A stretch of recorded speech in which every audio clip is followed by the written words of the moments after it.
Hello friends, നമസ്കാരം. ഇന്ന് നമ്മൾ പഠിക്കാൻ പോകുന്നത് HTML-ലെ ആങ്കർ ടാഗ് അല്ലെങ്കിൽ എ ടാഗിനെ കുറിച്ചാണ് പഠിക്കാൻ പോകുന്നത്.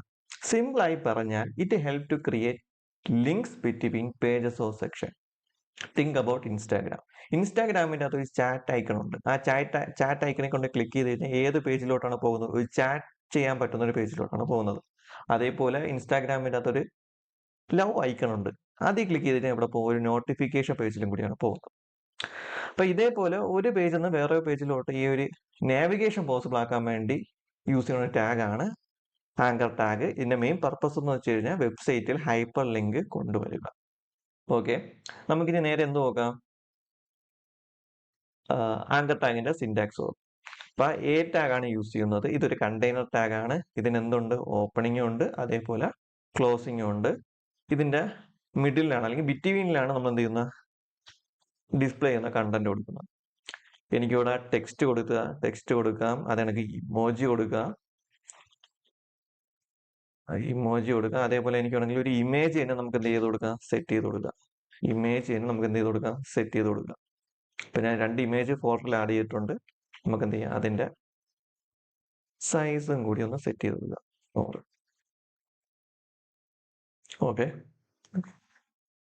ഓക്കെ, എ ടാഗ് യൂസ് ചെയ്താണ് നമ്മൾ എന്ത് ക്രിയേറ്റ് ചെയ്യുന്നത്? ആങ്കർ ടാഗ് ക്രിയേറ്റ് ചെയ്യുന്നത്.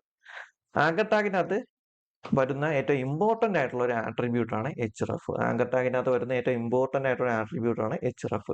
hrefന്റെ ഫുൾ ഫോം എന്ന് പറയുമ്പോൾ ഹൈപ്പർ ലിങ്ക് റെഫറൻസ് എന്നാണ് പറയുന്നത്. എന്ന് വെച്ച് കഴിഞ്ഞാൽ ഇവിടെ ഡെസ്റ്റിനേഷൻ പാത്ത് ആണ് നമ്മൾ സെറ്റ് ചെയ്ത് കൊടുക്കുന്നത്. വെയർ ടു ഗോ അതാണ് കൊടുക്കുന്നത്. എവിടെ പോകണം എന്ന് പറഞ്ഞു കൊടുക്കുന്നത് hrefനകത്താണ്. ഓക്കെ, അപ്പൊ ഏറ്റവും ഇമ്പോർട്ടന്റ് ആയിട്ടുള്ള ആട്രിബ്യൂട്ട് ആണ് href. ഇമേജ് ടാഗിന്റെ ഉള്ളിൽ ഒരു ഇമ്പോർട്ടന്റ് ആട്രിബ്യൂട്ട് ഉണ്ട്, src സോഴ്സ്.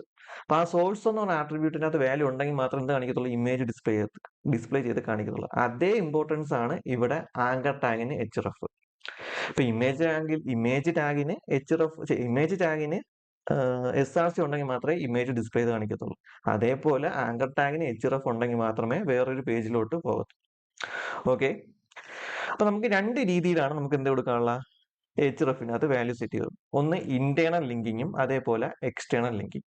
അപ്പൊ hrefനകത്ത് കൊടുക്കുന്ന വാല്യൂ എന്ന് പറയുന്നത് വെച്ച് കഴിഞ്ഞാൽ നമ്മൾ എന്താണ്? നമ്മുടെ ഡെസ്റ്റിനേഷന്റെ പാത്ത് ആണ് സെറ്റ് ചെയ്ത് കൊടുക്കുക. ഡെസ്റ്റിനേഷന്റെ പാത്ത് എന്ന് പറയുമ്പോൾ ഒന്നില്ലെങ്കിൽ URL അല്ലെങ്കിൽ നമ്മളെ ലോക്കൽ സിസ്റ്റത്തിലെ പാത്ത്. ആദ്യം നമ്മൾ നോക്കാൻ പോകുന്നതാണ് ഇന്റേണൽ ലിങ്കിങ്. എന്തിനാണ്? Internal linking. ഇപ്പൊ ഇന്റേണൽ ലിങ്ക് എന്ന് പറയാൻ നേരത്ത് നമ്മളെ ലോക്കൽ സിസ്റ്റത്തിൽ നിന്ന് ഒരു പേജിലോട്ട്, നമ്മളെ സ്വന്തം സിസ്റ്റത്തിലുള്ള ഏതെങ്കിലും ഒരു HTML ഫയൽ ലോഡ് ചെയ്യാൻ വേണ്ടിയാണ് നമ്മൾ എന്ത് യൂസ് ചെയ്യണത്?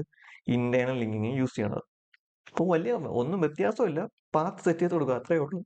അപ്പൊ ഇവിടെ ഞാൻ ആൾറെഡി ഒരു ഫോൾഡർ ക്രിയേറ്റ് ചെയ്തിട്ടുണ്ട്. അഡീഷണൽ ആയിട്ട് കുറച്ച് 3 HTML ഫയൽ ക്രിയേറ്റ് ചെയ്തിട്ടുണ്ട്. ഒരു കോണ്ടാക്ടിന്റെ ഫയല്, ഒരു എബൌട്ടിന്റെ ഫയല്, അതെനിക്ക് ഒരു ഫോൾഡറിനകത്ത് ഒരു എക്സാമ്പിൾ .html ക്രിയേറ്റ് ചെയ്തു. നമുക്ക് എന്ത് ചെയ്യാം? ഇൻഡെക്സ് പേജിൽ നിന്ന് നമുക്ക് എന്ത് ചെയ്യാം? ഈ ലിങ്ക് ക്ലിക്ക് ചെയ്തിട്ട് ഓരോ പേജിലോട്ട് പോകാനുള്ള നോക്കാം. അപ്പൊ എനിക്ക് എന്ത് ചെയ്യണം? ഈ ഒരു ലിങ്ക് ക്ലിക്ക് ചെയ്യുമ്പോൾ നേരെ കോണ്ടാക്ട് പേജിലോട്ട് പോകണം. അപ്പൊ ഞാൻ എന്താണ് ചെയ്ത് കൊടുക്കുക? ഈ hrefനകത്ത് ഞാൻ പറഞ്ഞു കൊടുക്കുകയാണ് ഈ ലിങ്ക് എപ്പോഴാണ് ക്ലിക്ക് ചെയ്യുന്നത്. അപ്പൊ എന്ത് ചെയ്യണം? contact.html ഫയലോട്ട്. അപ്പൊ നമ്മളിവിടെ കൊടുക്കാനുള്ളത് ഫയൽ നെയിം .html. ഇങ്ങനെ കൊടുക്കുക, റീഫ്രഷ് ചെയ്യുക. റീഫ്രഷ് ചെയ്തിട്ട് ഇവിടെ ക്ലിക്ക് ചെയ്യുമ്പോൾ എന്ത് ചെയ്യും? നേരെ ഏത് പേജിലോട്ടാണോ പോകാൻ പറഞ്ഞത് അതിലോട്ട് പോകും. നിങ്ങൾ ഇവിടുത്തെ URL നോക്കിയാൽ മതി. ഇപ്പോഴത്തെ URL എന്താണ്? index.html. അത് ക്ലിക്ക് ചെയ്യുമ്പോൾ എവിടെ പോകും? കണ്ട, contact.html. അതാണെങ്കിൽ ഇനി എബൌട്ട് പേജിലാണ് എനിക്ക് പോകാനുണ്ടെങ്കിൽ എന്ത് ചെയ്യണം? അവിടെ എന്ത് കൊടുക്കണം? about.html എന്ന് കൊടുക്കണം. ഫയൽ നെയിം .html മസ്റ്റ് ആയിട്ട് കൊടുക്കണം. എക്സ്റ്റൻഷനും കൊടുക്കണം. ഇനി ഞാൻ റീഫ്രഷ് ചെയ്തിട്ട് ലിങ്ക് ക്ലിക്ക് ചെയ്ത് കഴിഞ്ഞാൽ നോക്കിയാൽ മതി, കണ്ട, എബൌട്ട് പേജിലോട്ടാണ് പോയത്. ഓക്കെ, ഇനി എനിക്ക് example.html പോകണമെങ്കിൽ ഞാൻ എന്ത് ചെയ്യണം? അതിന്റെ പാത്ത് കുറച്ചും കൂടി സ്പെസിഫിക് ചെയ്ത് കൊടുക്കണം. അപ്പൊ ഇവിടെ കണ്ട ഒരു URLs എന്ന് പറഞ്ഞ ഫോൾഡറിന്റെ അകത്താണ് എന്റെ ആ ഒരു HTML ഫയൽ ഇരിക്കുന്നത്. ബാക്കിയുള്ള 2 ഫയലും സെയിം ഇൻഡെക്സ് ഫയലിന്റെ കൂടെയാണ് ഇരുന്നത്. പക്ഷെ ഇതൊരു ഫോൾഡറിന്റെ ഉള്ളിലാണ് കൊടുക്കുന്നത്. അപ്പൊ നമ്മൾ എന്ത് ചെയ്യണം? സ്പെസിഫൈ ചെയ്ത് കൊടുക്കണം. എനിക്ക് example.html ആണ് കൊടുക്കണം. അപ്പൊ ആ example.html ഏത് ഫോൾഡറിന്റെ ഉള്ളിലാണ് ഇരിക്കുന്നത്? URLs. അപ്പൊ ഞാൻ തുടങ്ങും URLs എന്ന ഫോൾഡറിനകത്ത് example.html എന്ന ഫയലാണ് ലോഡ് ചെയ്യുന്നത്. ഇനി അവിടെ റീഫ്രഷ് ചെയ്തിട്ട് ലിങ്ക് ക്ലിക്ക് ചെയ്ത് കഴിഞ്ഞാൽ എനിക്ക് എവിടെ പോകും? നേരെ example.html. ഇവിടെ നോക്കിയാൽ URLs-ലുള്ള example.html. ഓക്കെ, ക്ലിയർ ആയോ? എനിക്ക് വേണമെങ്കിൽ ഇവിടെ എന്തോ ടെക്സ്റ്റിന് പകരം എന്തോ കൊടുക്കാം, ഇമേജ് വേണമെങ്കിൽ സെറ്റ് ചെയ്ത് കൊടുക്കാം. ഞാൻ ഇവിടെ കൊടുക്കുകയാണ് ഈ ഇമേജ്, അവിടെ എന്ത് കൊടുക്കുകയാണ് നെക്സ്റ്റ് ബട്ടൺ, എന്നിട്ട് അതിന്റെ വിഡ്ത്ത് എന്ത് കൊടുത്ത് 100 എന്ന് കൊടുത്ത്. ഇപ്പൊ ഇമേജ് ക്ലിക്ക് ചെയ്യുമ്പോൾ എന്തോ നേരെ എവിടെയാണ് പോകുന്നത്, എക്സാമ്പിൾ എന്നുള്ള പേജിലോട്ടായിരിക്കും പോകുന്നത് കേട്ടോ. അപ്പൊ എനിക്ക് വേണമെങ്കിൽ ഈ എക്സാമ്പിൾ പേജിലോട്ട് ഒരു ബട്ടൺ ക്രിയേറ്റ് ചെയ്യാം, ഒരു ഇമേജ് ക്രിയേറ്റ് ചെയ്യാം. അത് ക്ലിക്ക് ചെയ്യുമ്പോൾ എന്ത് ചെയ്യണം, ഇൻഡെക്സ് ഡോട്ട് പേജിലോട്ടോ. അപ്പൊ നമുക്ക് എന്ത് ചെയ്യാം, എക്സാമ്പിൾ ഡോട്ട് ഫയലിലോട്ട് പോവുക, ആങ്കർ ടാഗ് യൂസ് ചെയ്യുക, ഒരു ഇമേജ്. ഇപ്പൊ ആൾറെഡി എൻ്റെ 2 ഇമേജ് ഉണ്ട്, ഒരു നെക്സ്റ്റ് ബട്ടണും ബാക്ക് ബട്ടണും. നമുക്ക് എന്ത് കൊടുക്കുക, ഓക്കെ, ഇതിപ്പോ ഫോൾഡറിന്റെ അകത്തായിട്ട് ഡോട്ട് സ്ലാഷ് ബാക്ക് ഡോട്ട്. എന്തുകൊണ്ട് ഡോട്ട് സ്ലാഷ് കൊടുത്തതെന്ന് വെച്ച് കഴിഞ്ഞാൽ നമ്മൾ ഏത് ഫോൾഡറിനുള്ളിലാണ് ഇരിക്കുന്നത്, URLs എന്ന ഫോൾഡറിന്റെ ഉള്ളിലാണ് example.html ഇരിക്കുന്നത്. അപ്പൊ URL ഫോൾഡറിന്റെ example.html പുറത്താണ് ഏത് ഇമേജ് ഇരിക്കണം, എന്റെ ഈ ബാക്ക് ബട്ടനും ബാക്കിയെല്ലാം ഫയലും. അപ്പൊ ഒരു ഫോൾഡറിന്റെ അകത്തുനിന്ന് പുറത്ത് പോകണമെങ്കിൽ, ബാക്കിലോട്ട് പോകണമെങ്കിൽ നമ്മൾ എന്ത് ചെയ്യണം, 2 ഡോട്ട് സ്ലാഷ് ഇട്ട് കൊടുത്ത് തന്നെ പുറകിലോട്ട് പോയി. ഓക്കെ, എന്നിട്ട് ആൾട്ട് എടുത്ത് മാറ്റുക, എന്നിട്ട് ഇവിടെ എന്ത് കൊടുക്കുക, ഒരു വിഡ്ത്ത് ഈക്വൽ ടു 100 എന്ന് കൊടുത്തിട്ട് റീഫ്രഷ് ചെയ്യാം. Okay, back button miss image വന്നു. ഇനി അത് ക്ലിക്ക് ചെയ്യുമ്പോൾ എവിടെ പോകും, സോറി എവിടെയും പോകത്തില്ല, കാരണം ഞാൻ hrefനകത്ത് കൊടുത്തില്ല. അപ്പൊ hrefനകത്ത് എന്ന് പറഞ്ഞു കൊടുക്കണം, എനിക്ക് index.html പോകണം. അപ്പൊ ഞാൻ എന്ത് ചെയ്യണം, ./index.html. ഞാൻ റീഫ്രഷ് ചെയ്തിട്ട് ബട്ടൺ ക്ലിക്ക് ചെയ്ത് കഴിഞ്ഞാൽ നേരെ എവിടെ പോകും, index.html പോകും.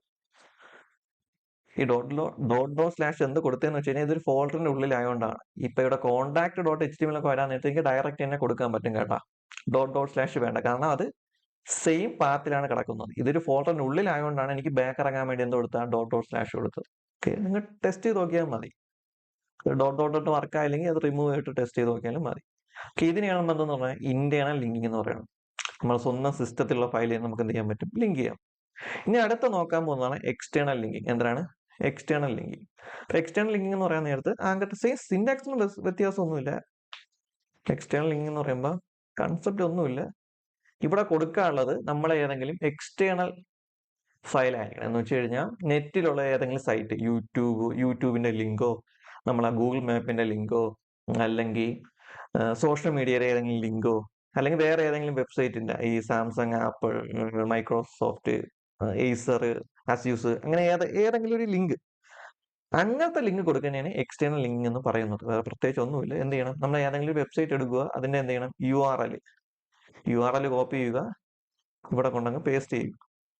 ഞാൻ എന്നിട്ട് ഇതങ്ങോട്ട് കളയാണ്. ഇനി അവിടെ റീഫ്രഷ് ചെയ്യണം. റീഫ്രഷ് ചെയ്തിട്ട് ക്ലിക്ക് ചെയ്യുമ്പോൾ നേരെ എവിടെ പോകും, സാംസങ്ങിന്റെ പേജിലോട്ട്. അപ്പൊ നിങ്ങൾ ഇവിടെ കൊടുക്കുന്നത്, നിങ്ങൾ ഇൻസ്റ്റാഗ്രാമിന്റെ URL ആണെങ്കിൽ ഇൻസ്റ്റാഗ്രാമിലോട്ട് പോകും, നിങ്ങൾ ആ ഫേസ്ബുക്കിന്റെ URL ആണെങ്കിൽ ഫേസ്ബുക്കിലോട്ട് പോകും, യൂട്യൂബിന്റെ ആണെങ്കിൽ യൂട്യൂബിലോട്ട് പോകും.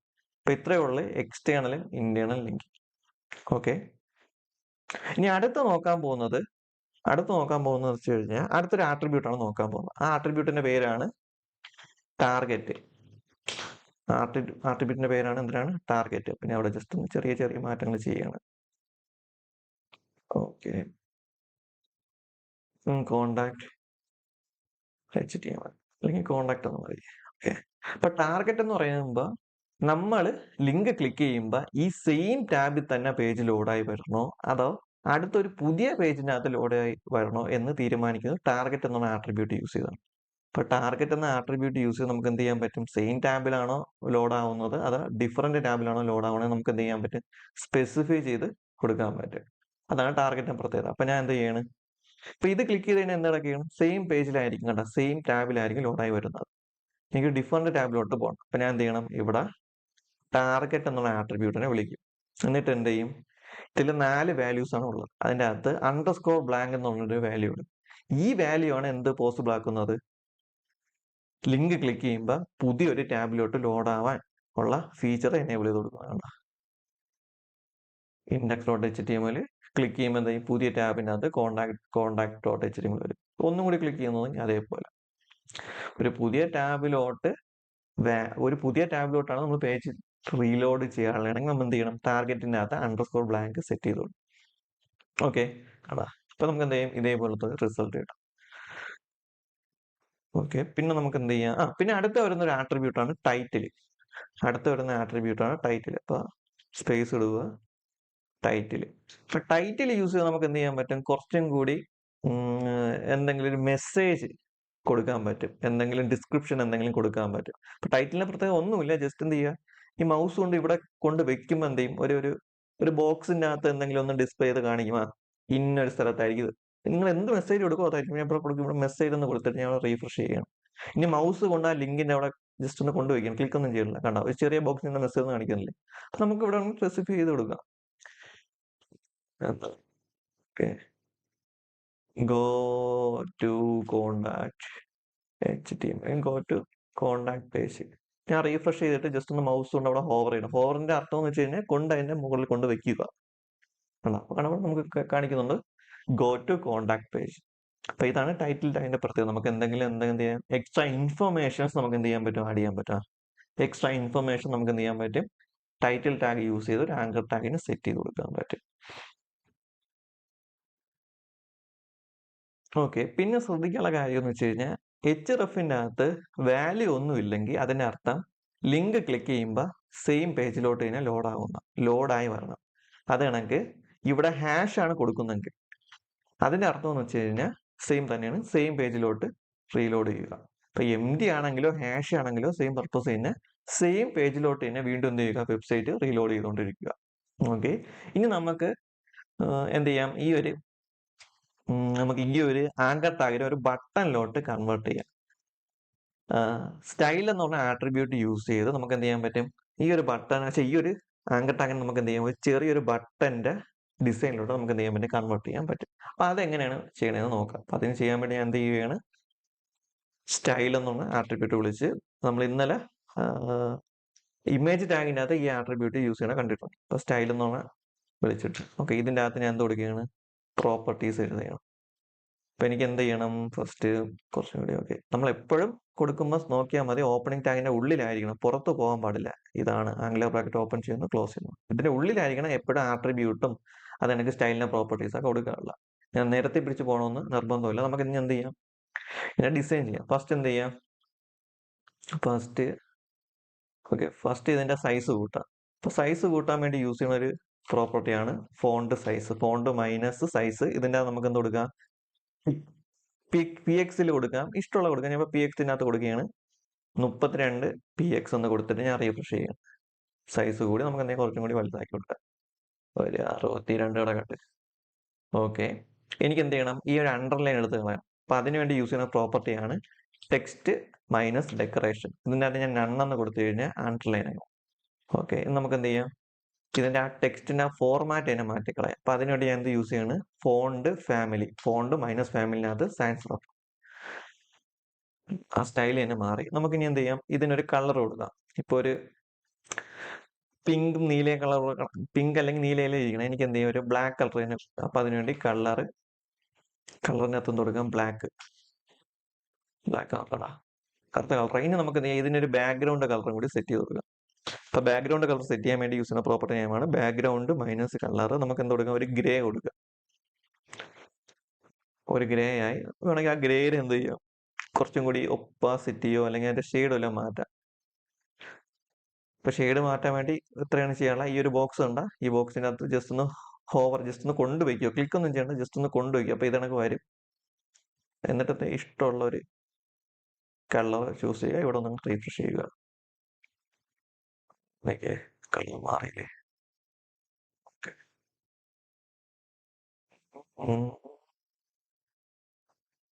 ഇനി നമുക്ക് എന്ത് ചെയ്യാം, ഇതിനകത്ത് ഗ്യാപ്പ് ഇട്ട് കൊടുക്കാം. ഇപ്പൊ ഒരു അടഞ്ഞുകൂടിയിലായിരിക്കും, നമുക്ക് എന്ത് ചെയ്യാം, കുറച്ച് ബ്രീത്തിങ് സ്പേസ് ഇട്ട് കൊടുക്കാം. അപ്പൊ അതിനുവേണ്ടി ഞാൻ പാഡിംഗ് എന്ന് പറഞ്ഞൊരു പ്രോപ്പർട്ടി യൂസ് ചെയ്യാണ്. പാഡിങ്ങിന്റെ അകത്ത് ഞാൻ പറഞ്ഞു കൊടുക്കുകയാണ് 8 PX 14 PX.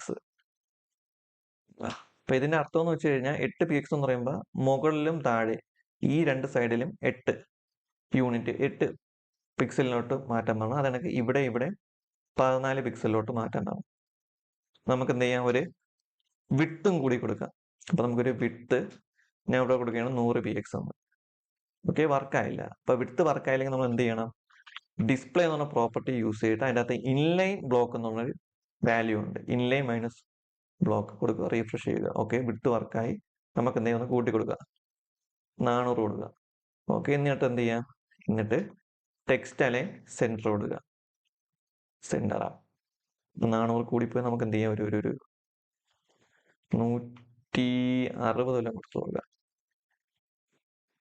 ആ ഓക്കെ, വേണമെങ്കിൽ നമുക്ക് എന്ത് ചെയ്യാം, ഇതിന്റെ ബോർഡർ റേഡിയസ് എന്ത് ചെയ്യാം, കുറച്ചും കൂടി ഒന്ന് ആ ഒരു എഡ്ജ് നമുക്ക് എന്ത് ചെയ്യാൻ, ഷാർപ്നെസ് കുറയ്ക്കാൻ പറ്റും. അതിനുവേണ്ടി ബോർഡർ റേഡിയസ് അതിൻ്റെ അത് ഞാൻ ഇപ്പം തുടങ്ങാം. തൽക്കാലം നമുക്കൊരു 6px അല്ലെങ്കിൽ 8px തന്നെ കൊടുക്കുക. ഓക്കെ, നിങ്ങൾക്ക് ഇനി ഷാഡോ കൊടുക്കാൻ ഇഷ്ടമാണെങ്കിൽ നമുക്ക് എന്ത് എടുക്കാം, ബോക്സ് ഷാഡോയ്ക്കകത്ത് 3 വാല്യൂസ് ആണ് പറഞ്ഞത്, എക്സ്, വൈ, ബ്ലർ, പിന്നെ വരുന്നത് കളർ. പിന്നെ അവിടെ കൊടുക്കുകയാണ് 8px, 8px. അതിന് റീഫ്രഷ് ചെയ്ത് കഴിഞ്ഞാൽ കട്ടിക്കുള്ള ഷാഡോ ആയിരിക്കും. നമുക്ക് എന്ത് ചെയ്യാം, ഈ മൂന്നാമത്തെ വാല്യൂ യൂസ് ചെയ്ത് നമുക്ക് എന്ത് ചെയ്യാം, അതിന്റെ ആ ബ്ലർനെസിന്റെ കട്ടി കുറയ്ക്കാൻ ഞാൻ അവിടെ കൊടുക്കുകയാണ് 24px. വാല്യൂ കൂട്ടാൻ കുറയ്ക്കാം, 24 പിന്നെ ഇപ്പൊ 10 കൊടുക്കണമെങ്കിൽ അതായിരിക്കും. ഇപ്പൊ ഞാൻ തൽക്കാലം 10 പകരം 15 അങ്ങ് കൊടുക്കുകയാണ്. എന്നിട്ട് എന്ത് ചെയ്യാം, ഇതിന്റെ ഒപ്പാസിറ്റി ലൈറ്റ് ആയിട്ട് കുറയ്ക്കാൻ ഷാഡോ വരാം. അപ്പൊ നേരെ ഇവിടെ കൊണ്ട് ഹോവർ ചെയ്യുക, ഈ ഒരു സ്ലൈഡർ ഇഷ്ടമുള്ള രീതിയിൽ കൊടുക്കുക, റീഫ്രഷ് ചെയ്യുക. ഓക്കെ, നിങ്ങൾ എന്ത് ചെയ്യണം, ഇതിന്റെ കാര്യങ്ങളൊക്കെ എഴുതിയെടുത്ത് പഠിച്ചിട്ട് അല്ലെങ്കിൽ എഴുതിയെടുക്കുക. നിങ്ങൾ എന്ത് ചെയ്യുക, ഒരു പ്രോജക്റ്റ് സിമ്പിൾ ആയിട്ടുള്ള ഒരു ടാസ്ക് ചെയ്ത് കൊടുക്കുക. ആങ്കർ ടാഗ് യൂസ് ചെയ്ത് എന്ത് ചെയ്യുക, ഒരു navigation, Instagram navigation bar create ചെയ്യുക. അതിൻ്റെ അകത്ത് HRF യൂസ് ചെയ്യണം, ടാർഗറ്റും യൂസ് ചെയ്യണം, അതാണെങ്കിൽ സ്റ്റൈൽ ആട്രിബ്യൂട്ടും യൂസ് ചെയ്യണം.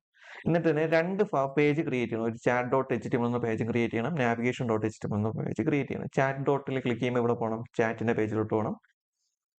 നാവിഗേഷൻ പേജ് ക്ലിക്ക് ചെയ്യുമ്പോൾ നാവിഗേഷനിൽ പോവാം. നിങ്ങൾക്ക് വേണമെങ്കിൽ ഇവിടെ വന്നിട്ട് വേണമെങ്കിൽ ലിങ്ക് മാറ്റിയിട്ട് എന്തെങ്കിലും ലവിന്റെ ചിഹ്നം വല്ലതും കൊടുത്തിട്ട് ഇവിടെ വന്നിട്ട് അങ്ങ് റീഫ്രഷ് ചെയ്താലും മതി. നിങ്ങൾക്ക് വേണമെങ്കിൽ വേറെ കളറും വേറെ ഡിസൈനൊക്കെ നിങ്ങൾക്ക് വേണമെങ്കിൽ ടെസ്റ്റ് ചെയ്താൽ, നിങ്ങൾക്ക് വേണമെങ്കിൽ ഇതിന്റെ വിഡ്ത്തും ഹൈറ്റ് ഒക്കെ സെറ്റ് ചെയ്ത് റൗണ്ട് ഒക്കെ ആക്കാം, വേണമെങ്കിൽ റൗണ്ട് ആക്കാം. റൗണ്ട് ആക്കാൻ വേണ്ടി എന്ത് ചെയ്യണം, നമ്മൾ എപ്പോഴും എന്തായിരിക്കണം, ഹൈറ്റും വിഡ്ത്തും സെയിം വാല്യൂ ആയിരിക്കണം. എന്നിട്ട് എന്ത് ചെയ്യണം, ബോർഡർ റേഡിയസ് എന്ത് കൊടുക്കണം, 50% ഒന്നും കൊടുത്തു കഴിഞ്ഞാൽ എന്താവും, റൗണ്ട് ആവും. 50%. ഞാൻ റീഫ്രഷ് ചെയ്ത് കഴിഞ്ഞാൽ കണ്ട അങ്ങനത്തെ ഒരു ചലഞ്ച് ചെയ്തു നോക്കുക. ഇനി അടുത്ത ക്ലാസ്സിൽ അടുത്ത ടാഗും അതിന്റെ കറസ്പോണ്ടിങ് ആട്രിബ്യൂട്ടും നോക്കാം.